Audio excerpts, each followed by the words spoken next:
So we're exactly a week away from the start of free agency, and the Carolina Panthers, among others around the league, trying to make some money moves when it comes to their salary cap. Panthers came into yesterday with about $18.4 million in cap space. They'll have a little bit more with Christian McCaffrey and Shaq Thompson restructuring their contracts. Make you think they're chasing a certain quarterback trying to roll out of Houston. But they forgot about something. Teddy Bridgewater, he's still in the picture. Owner David Tepper not hiding his motivation to improve the roster, starting with the QB position. They have options, either trade or join the QB carousel like others across the league, or draft one of those top guys with that top 10 pick. But back to TB5. Remember, he signed that 3-year, $63 million contract last May to replace Cam Newton. And despite the 5-11 record that they posted last season in Carolina, in fact, he actually had career highs in completions, yards, passing touchdowns. The only blip on the radar in his stats was a career worst of 11 interceptions. Here's his head coach, Matt Rule, giving his vote of confidence of Bridgewater as QB1 for now.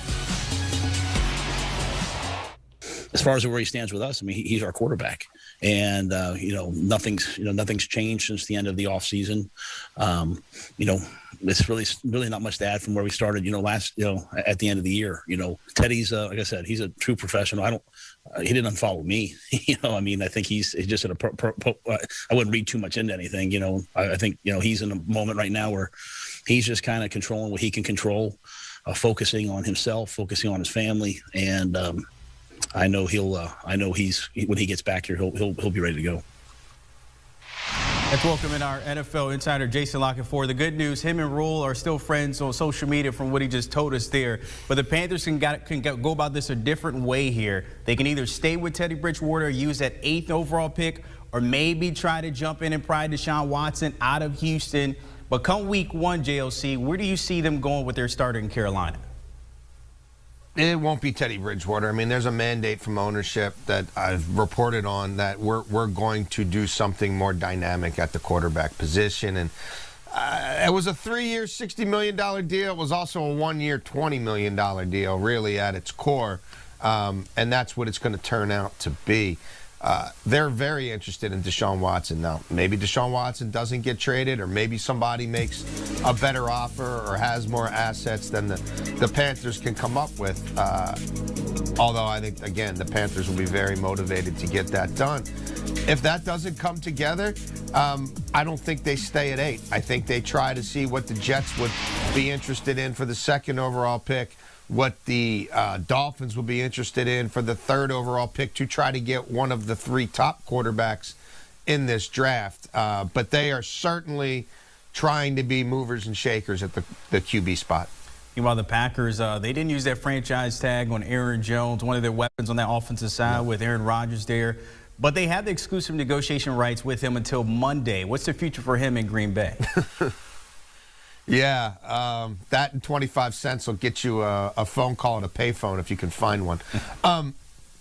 Yeah, they had their window closed when they didn't tag him. And look, maybe it's a soft market. Maybe he goes out there and it's closer to 8 a year or 7.5 a year than 10 a year. But he's going to fully explore that. And while running backs in general, we all know it's been a depressed market. It probably will remain a depressed market. But this is a guy who can help you win in the passing game. He's very complete. And it only takes one team to do it. We saw the Jets give nobody was going to give Le'Veon Bell more than probably 8, 9 a year. The Jets gave him, 12.5, 13. It only takes one team sitting on a ton of money and a ton of cap space to go to a hemisphere where most of the market doesn't evaluate the player. So I suspect he's played his last game as a Packer. All right, we got about a minute here, JLC, before I let you go. In Cincinnati, no tag for Carl Lawson or William Jackson III there, allowing them to hit the market, chances that they may try to retain either or both on a long-term deal. Well, they'll try. I don't think they'll succeed. The Cincinnati Bengals don't have a rich history of success. They aren't a team that has amazing amenities and facilities. It's not a destination city. The only way they get guys and keep guys, in large part, is having to overpay. And I get them thinking that the franchise tag for William Jackson and Carl Lawson is a little rich. But guess what? You're probably going to have to pay a premium of a couple of $1 million to lure people away who other contending teams are trying to sign, and to have premium positions. And look at their depth chart. Massive positions of need. And both these guys are going to be among the best in breed at what they do on the open market, especially when you factor in age with Lawson, an emerging pass rusher. I'm absolutely befuddled that after giving A.J. Green, broken down on his last leg, $17 million last year for nothing, you're not willing to give one of these guys 15 to maintain exclusive negotiating rights and probably get a long-term deal done by July. If I'm a Bengals fan, I am not feeling this. Yeah, if you're Zach Taylor as well, head into the story. Some pieces walking out that door if you're trying to rebuild that team in that division. Jason La Canfora tapping it as always. Appreciate your time breaking it down. Big Six Podcast, the fellas always doing their job there. Will Bridson, Ryan Wilson, and John Breach breaking it down on the latest pod.